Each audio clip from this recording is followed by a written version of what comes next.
Let me tell you how screwed up the American mental health system is.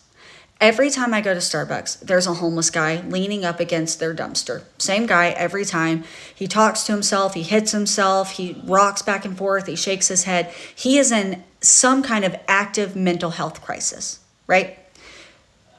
Every time I see him, I think, where is his family? Why is he out here all alone by himself? Where is his family? So one day it's super hot. I walk over to him. I'm like, have you had anything to eat? Have you had anything to drink? I give him water, a snack, and I'm like, are you good? Does your family know where you are? And he tells me his family doesn't love him anymore, that they called him crazy. They think he's crazy. There's nothing wrong with him, that they had him involuntarily committed into the loony bin, he said. And the doctor said there was nothing wrong with them.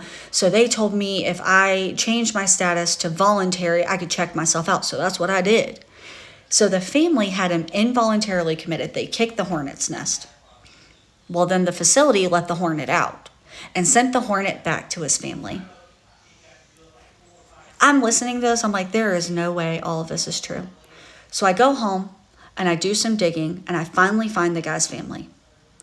I message him. We connect later that week on a phone call because I'm like, I just want you to know where he is, just in case you don't know, because he's already told me he's never speaking to them again. They called the cops on him, all this stuff.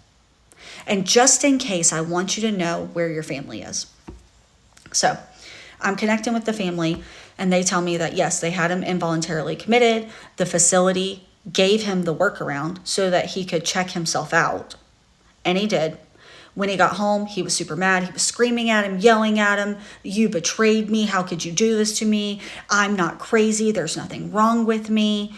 They never medicated him because he voluntarily checked himself out. So they didn't send him home with any meds, nothing. They called and they said, okay, what do we do now? And they said, call the police and get a restraining order taken out on him. And then once he violates that restraining order, then we can arrest him and put him in jail. And then once he's in jail, we can force him to take his medications. And the family said, no, we can't do that. That's our family. We're not going to kick him out and get a restraining order on them. And the resources told them, that's the only way. If he will not voluntarily go in, that's the only way. So that's what they did.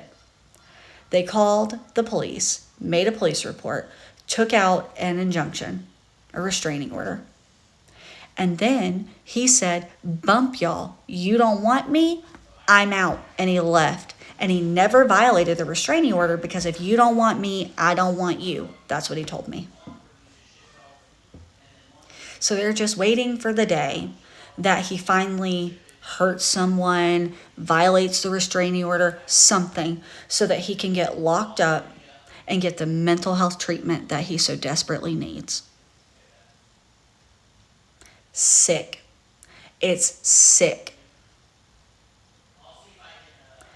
When he got committed, they gave him a diagnosis and then sent him on his way to deal with that diagnosis on his own.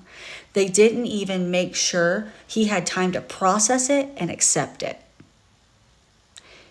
So every time I go to Starbucks, I see him. And every time I buy him a bottle of water and one of his sandwiches.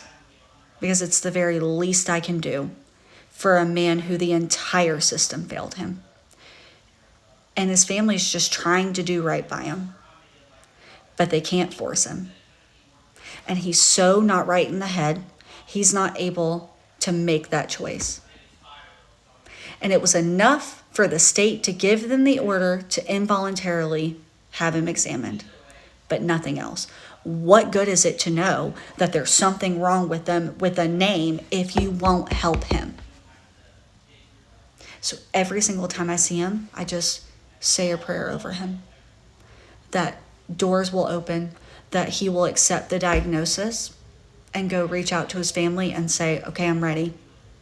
But if he doesn't do that, his only other option is jail. And that's disgusting.